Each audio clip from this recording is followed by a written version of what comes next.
ఇన్నాళ్ళు బజార్ మనిషిని అసహించుకున్నా పోయే ముందు మీ అమ్మని చూస్తే నా కడుపు తరుక్కుపోయిందమ్మా. మంచంలో తీసుకుపోయింది పాపం. మీ అమ్మ జబ్బుపడ్డంతో మీ మామయ్య ఎటో వెళ్ళిపోయాడు. దాంతో పిలిస్తే పలికే మనిషి లేక దిక్కుమాలి సాగు చచ్చిపోయింది. కన్ను మూసేలాగా నిన్ను కళ్ళారా చూడాలని ఎంతో తప్పించింది పాపం. కానీ ఏం లాభం, ఆ కోరిక తీరకుండానే వెళ్ళిపోయింది. పోతూ పోతూ తన యావదాస్తి నీకు చెందాలని ఇల్లు రాసిపోయింది.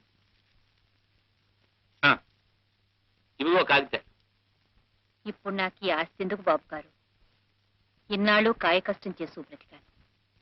శంకరాన్ని చేర్చవలసిన చోటికి చేర్చాను. ఇక నాకు వీటి మీద వ్యామోహం లేదు బాబు గారు. నిజమేననుకో, కానీ ఈ ఆస్తి నీకు అక్కర్లేకపోయినా ఏ ధర్మకార్యానికో పుణ్యకార్యానికో వినియోగించవచ్చుగా.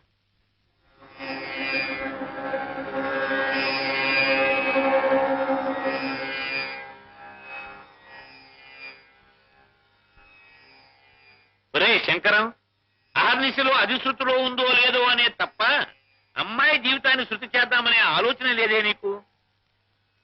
ఇది శృతిలోనే ఉంది. అమ్మాయికి చక్కటి సంబంధం చూశానురా. చూసావు కదరా, ఇప్పటి వరకు చాలా చక్కటి సంబంధాలు చూసావు. ఇదిగో ఇదిగో ఇదిగో ఇదిగో ఆ వెంటకాడనే వద్దని నేను ముందుగా హెచ్చరిస్తున్నాను. ఇదివరకటి సంబంధాలే. ఆ కుర్రవాడి తండ్రి గరిట తిప్పాడనండి, ఈ కుర్రవాడి తల్లి సకేసి సాంప్రదాయం మంచిది కాదనండి, ఇటువంటి దిక్కుమాల వంకలు పెట్టి కొట్టేసేవా ఇహ నేను ఊరుకునేది లేదు. ఇప్పుడు ఈ కుర్రాడు ఉభయ భాషా ప్రవీణ స్వరద్రూపిణి, యోగ్యుడు ఉత్తముడు. నున్ను పాపం బామ్మగారు తప్ప అమ్మా నాన్న లేరట్రా కుర్రాడికి. మన ఊరి స్కూల్లోను మా ఇంటి పక్క వాటాలోను ఈ మధ్య చేరాడురా. ఒరే ఇదిగో ఒరే శంకరం, దాంతో పాటు మీ మరదలకు కూడా బహు గొప్పగా నచ్చేశాడు అనుకో. ఇదిగో నేనే ముహూర్తం పెట్టి చేద్దాం అనుకున్నాను. కానీ ఈ కాలం పిల్లలు ఒకళ్ళ వాళ్ళు చూసుకోకపోతే బాగుండదేమోనని. అవునరా, ఈసారి ఖాయంగా ఖాయం. అన్ని ఏర్పాట్లు పూర్తి చేసి బాగుండదేమోనని. ఏదో పిల్ల తండ్రివి కుర్రాన్ని నీకు చూపించకపోతే బాగుండదేమోనని. ఎంత స్నేహితుడినైనా ఇంత చొరవ తీసుకోవడం అంత బాగుండదేమోనని. కనీసం నీ నోటీసులోకి తీసుకురాకుండా నేనే ప్రొసీడ్ అయిపోవడం మరీ బాగుండదేమోనని నీ మరదంతో చెప్పి వాళ్ళని తీసుకురమ్మని చెప్పి హెసి పంపించాను రా. ఇహనో ఇప్పుడో వాళ్ళు వచ్చేసేస్తారు. ఏదో లాంఛనప్రాయమైన పెళ్లి చూపులే తప్ప. ఇదిగో ఒరే, నీకు మళ్ళీ సెకండ్ వార్నింగ్ ఇస్తున్నాను. ఆ వంక ఈ వంక పెట్టి కాదన్నావా ఇక బాగుండు. వెర్రివాడ, ఆ కళ్యాణ గడి వస్తే ఆపడానికి అడ్డుపడ్డానికి మనమెవరం రా. అమ్మాయికి పెళ్లి జరుగుతుందంటే నాకు మాత్రం సంతోషం కాదురా. నేనేమీ మాట్లాడను. కానివ్వండి. ఆపబ్బాయి ఆపు. రండి పిన్ని గారు, ఇదే ఇల్లు. సారా దిగు. ఇదిగోనే ఇష్టం లేని పెళ్లికి ముక్కు పట్టుకొని లాక్కొచ్చాం. నేను ముందే చెబుతున్నాను, ఈ పిల్లని పెళ్లి చేసుకుంటాక చేసుకోను అంతే. నోరు మొయ్యరా. శంకర శాస్త్రి గారు అల్లుడు అవడం అంటే నీ అదృష్టం అనుకో. వేర్రే మొగమా, దిగు. దిగు. ఏమిటి పిన్ని గారు అబ్బాయి అంటున్నాడు? ఏం లేదమ్మా, ఇల్లు చాలా అందంగా ఉంది అంటున్నాడు. అరుగో మాటల్లోనే వచ్చేసారు. రండమ్మా, రండి రండి రండి రండి. కామాక్షి, నువ్వు వెళ్ళి అమ్మాయిసంగా చూడు. అలాగే. రే శంకరం, పెళ్ళికొడు కామేశ్వరరావు, మీ మామగారు శంకర శాస్త్రి.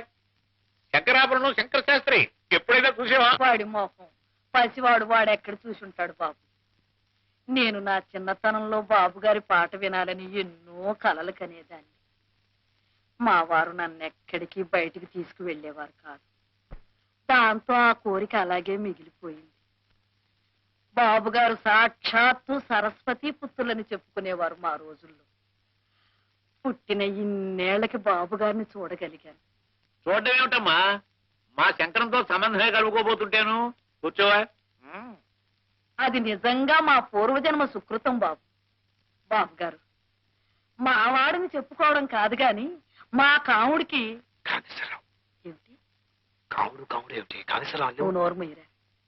మా కాముడు పెద్దలంటే భయభక్తులు వినయ విధేయతలు ఉన్నవాడు బాబు. విన్నావట్రా?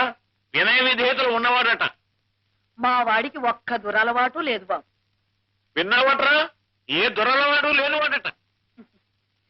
పొద్దున్నే శుభ్రంగా ఇంత చద్దన్నం తింటాడే తప్ప కాఫీలు గీఫీలు అలవాట్లేవు బాబు. ఈ రోజుల్లో సద్దన్నం తినే అల్లుడు దొరకడం ఎంత అదృష్టం రా.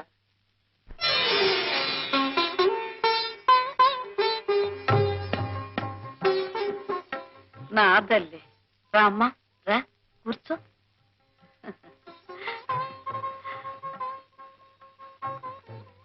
అమ్మాయి వచ్చిందిరా. అబ్బాయిని తలెత్తి చూడమనండి పిన్ని గారు. నువ్వు చూడవే శారదా. చూడవా, నువ్వే పెళ్లి కూతురులా సిగ్గుపడిపోతున్నావేమిటి? చూడు.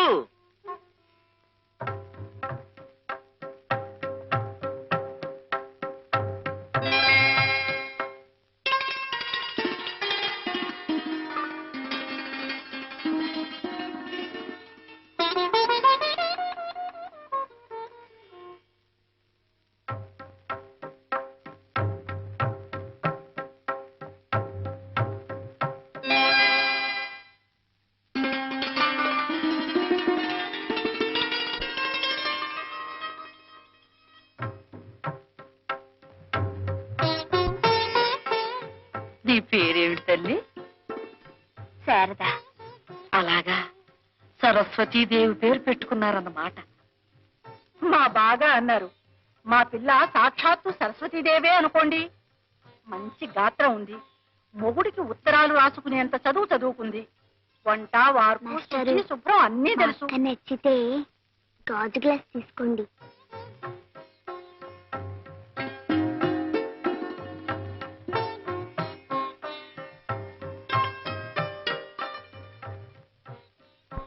అక్క మాస్టర్ నచ్చితే స్టీల్ గ్లాస్ తీసుకో.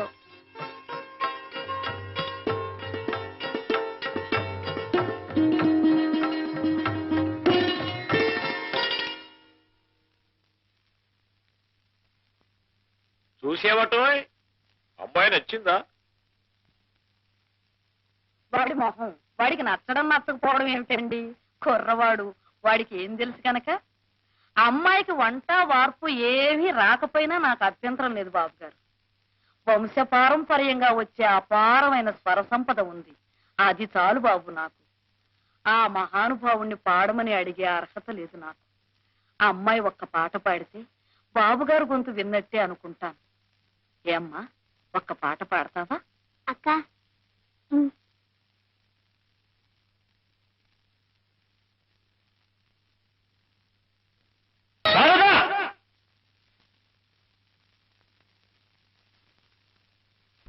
నువ్వు పాడుతున్న రాగం ఏమిటి, అంటున్న స్వరం ఏమిటి? శుద్ధ హిందువులలో ఆ రిషభం ఎలా వచ్చింది?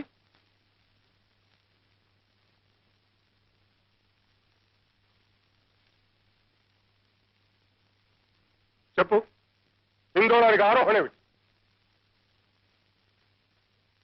సగమ్మ తనిస, అవరోహణ సన్నిధ మకస. మరి ఆ రిషభం ఎక్కడి నుంచి వచ్చింది? స్వర సంకరం చేయడానికి బుద్ధి లేదటే. నిజమేలేండి, వృషభం పడితే మరి ఏమిటది? వృషభమా రిషభమా? రిషభమేనండి, రిషభమే. ఏదో పొరపాటునన్నాను. రిషభం పడితే హిందోళం కాదు కదా, చారుకేస్ అవుతుంది. చారుకి కాదండి, చారుకేస్ ఎట్ అవుతుంది? కాఫీ కాఫీ అవుతుందండి. నువ్వు లేఖరికి ముందు లే. రిషభం అన్న మాట కూడా పలకడం చేతకాని వాడివి సంగీతం గురించి మాట్లాడడానికి నీకేమర్హత ఉందయ్యా? తెలిస్తే తెలిసినట్లుండాలి, లేకపోతే నోరు ముసుగు పడి ఉండాలి. అది కాదండి. బాబు గారు, తమని మరొకసారి కలుస్తాం. ఆ అవసరం లేదు. అవసరం లేదురా, నీకేది అవసరం లేదు. కానీ శారదకి పెళ్లి అవసరం, ఒక తోడు అవసరం, ఒక నీడ అవసరం. ఏ సంగీత విద్వాంసుడికో కట్టబెట్టి దాని గొంతు ఎందుకు కోస్తావురా? నువ్వు అనుభవించే సుఖం చాలకనా? సంగీత సామ్రాట్టివి, శంకరాభరణంలో దిట్టవి, గండపెండీరం తొడిగించుకున్న వాడివి. ఈ వేళ ఎవరైనా కచేరీకి పిలిచి ₹1 ఇస్తున్నాడు రా. శుభ్రమైన బట్ట కట్టి ఎన్నేళ్లయిందిరా సంతృప్తిగా 2 పూట్ల భోంచేసి. కనీసం శారదకి ఒక మంచి రవికల గుట్టైనా కొనిపెట్టగలుగుతున్నావా? ఇంకా నీకెందుకురా ఈ కంచిగరుడు సేవ? ఒరేయ్, రసికులు కాని వాళ్లకు కవిత్వాన్ని వినిపించే దౌర్భాగ్యాన్ని తన నుదుట రాయొద్దని ఏడుస్తూ వేడుకున్నాడు రా కాళిదాసు. ప్రజలకు నీ సంగీతం అవసరం లేనప్పుడు, ఆ సంగీతం నీకు కూడు గుడ్డ పెట్టలేనప్పుడు నీకెందుకురా ఇంకా ఆ వ్యామోహం? నీకుంది సరే, ఆ వ్యామోహంతో ఆ పసిదాన్ని బ్రతుకు నాశనం చేయడానికి హక్కు నీకెవడిచ్చాడ్రా? కాదురా, ఈ జన్మలో దానికి పెళ్లి కాదు. ఇలాంటి తండ్రికి పుట్టారనే ఆనందంతో ఏ నుయ్యో గొయ్యో చూసుకుంటుంది. అప్పుడు ఆ శవాన్ని ఎదురుగా పెట్టుకుని పాడుకుంది కదా సంగీతం. నిన్ను దైవం కూడా రక్షించలేడురా.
నువ్వు పాడుతున్న రాగం ఏమిటి, అంటున్న ఆ స్వరం ఏమిటి?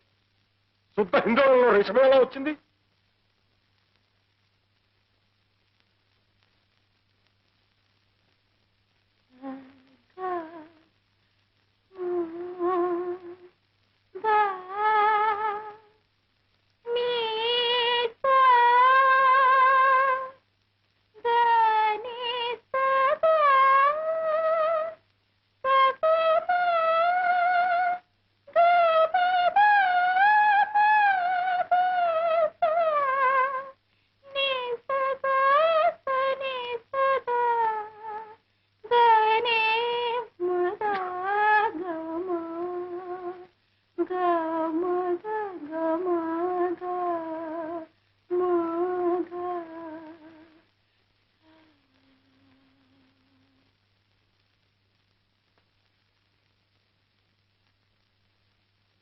ఏమిటోరా కాముడు, ఉన్నదాన్ని ఊరుకోకుండా ఆ అమ్మాయిని పాట పాడమని నేనే అడిగాను. ఇరకాటంలో పెట్టి ఆ అమ్మాయిని నువ్వు ఇరకాటంలో పెట్టావు సరే, మధ్యలో నేను ఇరుకుని పడ్డాను.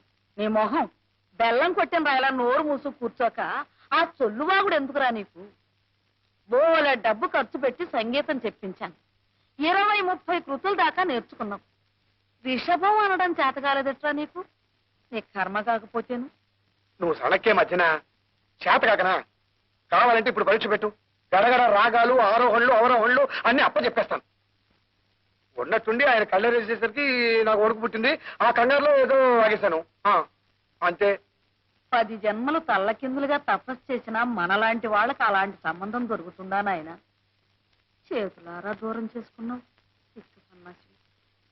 ఆ సంబంధం తప్పిపోయినందుకు నీకంటే ఎక్కువగా బాధపడుతోంది నేనే. నీకేం తెలుసు? నాకు సంగీతం రాదనేగా పొమ్మన్నాడు ఆయన. చూద్దాం.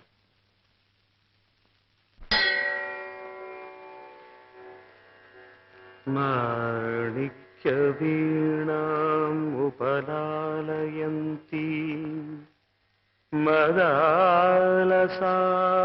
మంజుల వాగ్విలాసాం మహేంద్రనీలద్యుతి కోమలాంగీ మాతంగ కన్యాం మనసా స్మరామి చతుర్భుజే చంద్రకళావతంసే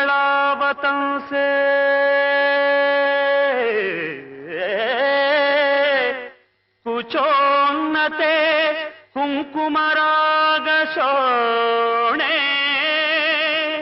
పుండ్రేక్షు పాశాంకుశ పుష్పబాణహస్తే నమస్తే నమస్తే నమస్తే జగదేకమాతః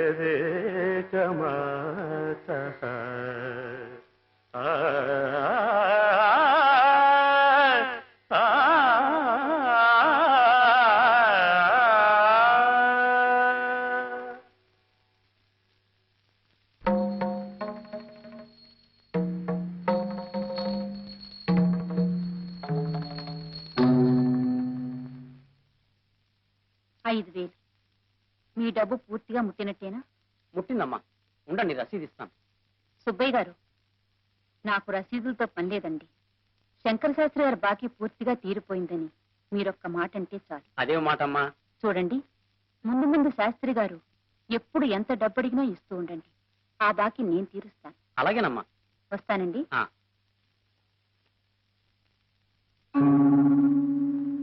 సుబ్బయ్య గారు, ఆ?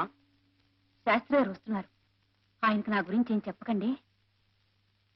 రండి పంతులు గారు, రండి, కూర్చోండి. నీ దగ్గర ఇంతకు ముందే చాలా డబ్బు అప్పుగా తీసుకున్నానయ్యా. మళ్ళీ ఆ పని మీద నీ దగ్గరికి రాకూడదనే అనుకున్నాను, కానీ రాక తప్పలేదయ్యా. అదేం మాట పంతులు గారు, డబ్బు కావాలా? అవునయ్యా, పిల్ల పెళ్లి చేయబోతున్నాను. ఈసారి నువ్వు నోటి మాట మీద అప్పు ఇవ్వక్కర్లేదు సుబ్బయ్య. ఈ గండపిండారాన్ని చూసావా? ఇది ఒక ఆభరణం అని నేనెన్నడూ అనుకోలేదయ్యా. ఇది నా శరీరంలో ఒక భాగమేనని, కట్టెల మీద ఈ కట్టెతో పాటు ఇది కాలి బూడిదైపోతుందని అనుకున్నాను తప్ప ఇలాంటి అవసరం వస్తుంది అనుకోలేదయ్యా. డబ్బు రూపంలో దీని విలువెంతో నాకు తెలియదు. ఇది తాకట్టు పెట్టుకుని డబ్బు అప్పి. మీలో ఉన్న సరస్వతీదేవికి ప్రజలు తొడిగిన ఆభరణం ఇది. దీనికి విలువ కట్టే స్తోమత, అర్హత నాకు లేవయ్య గారు. మీకెంత డబ్బు కావాలంటే అంత డబ్బు నేను సంతోషంగా ఇస్తాను.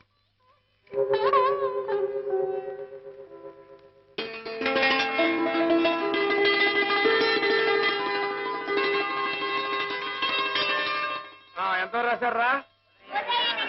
ఉదయనుడు వాసవద. ఏమిట్రా? ఎందుకురా? సాయంత్రం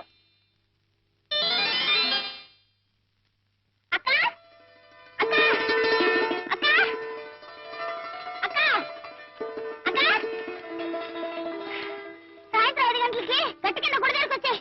ఎందుకు అర్జెంటు?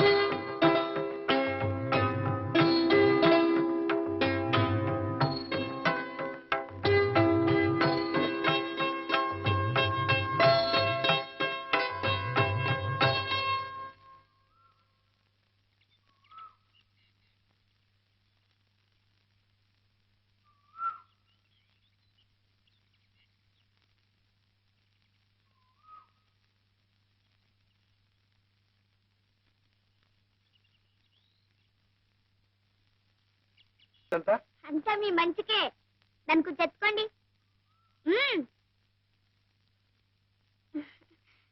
అయ్యగారు మీ ఇద్దరు పెళ్లి ఒప్పుకున్నారు. అందుకని మీరిద్దరు సంతోషంగా దేవుడి దర్శనం చేసుకుంటారని రమ్మన్నాను. ఇక మీ ఇష్టం.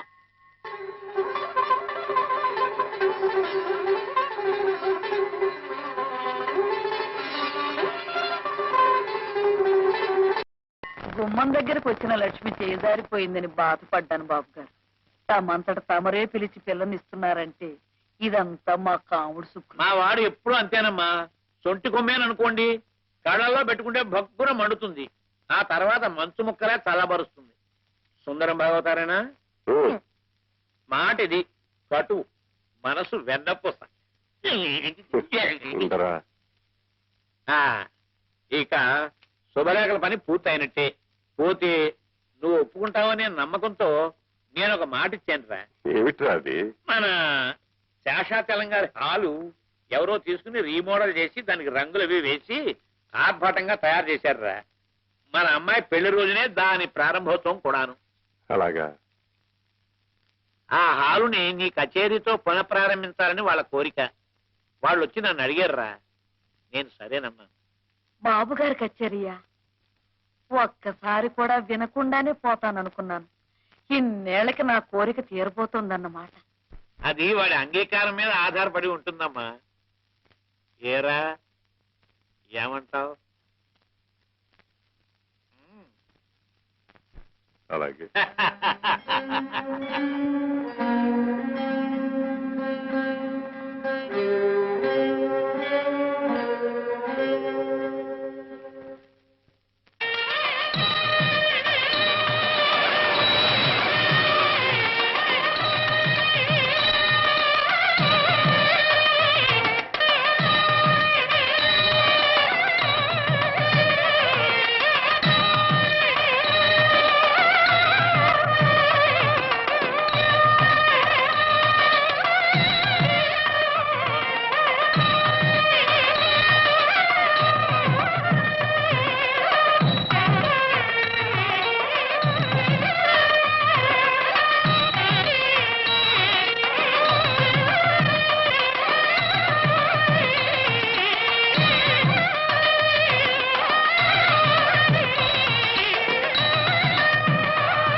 పెద్దలందరికీ నా నమస్కారాలు.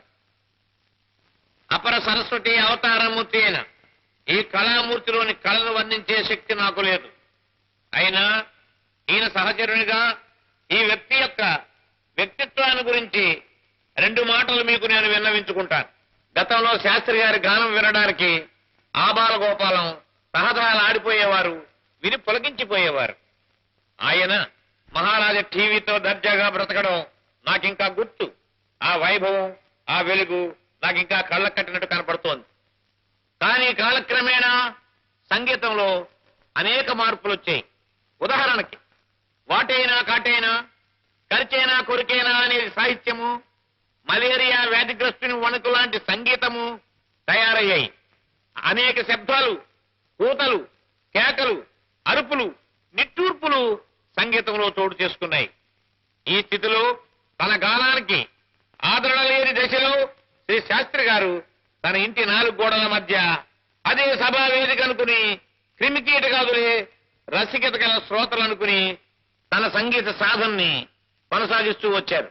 తన సర్వస్వము అయిన సాంప్రదాయ సంగీతానికి ఈ రోజు ఇంత ఆదరణ లభించడంతో ఈ బ్రహ్మఋషి మొహంలో కొత్త తేజస్సు కనబడుతోంది. 10 కాలాల పాటు శ్రీ శాస్త్రి గారు తన గానామృతాన్ని మనకు విందు చేసే శక్తిని భగవంతుడు వారికి ప్రసాదించాలని నేను ప్రార్థిస్తూ ఉన్నాను. సెలవు.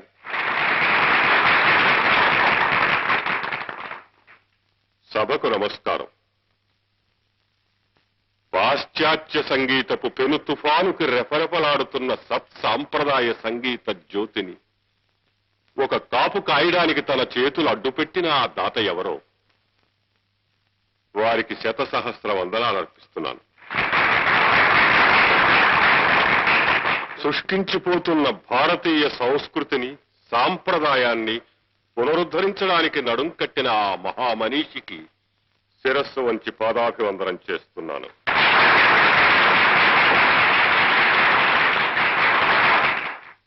ఈ కళ జీవకళ, అజరామరమైనది. దీనికి అంతం లేదు. నిరాదరణ పొందుతున్న ఈ సంగీతాన్ని పోషించడానికి కోటికి ఒక్క వ్యక్తి ఉన్నా సరే ఈ అమృత వాహిని అనంతంగా ఇలా ప్రవహిస్తూనే ఉంటుంది. మనిషి నిలువెత్తు ధనం సంపాదించినప్పటికీ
శతమానం భవతి శతాయు పురుషస్యతేంద్రియాయుష్యేవేంద్రియే ప్రతిష్ఠ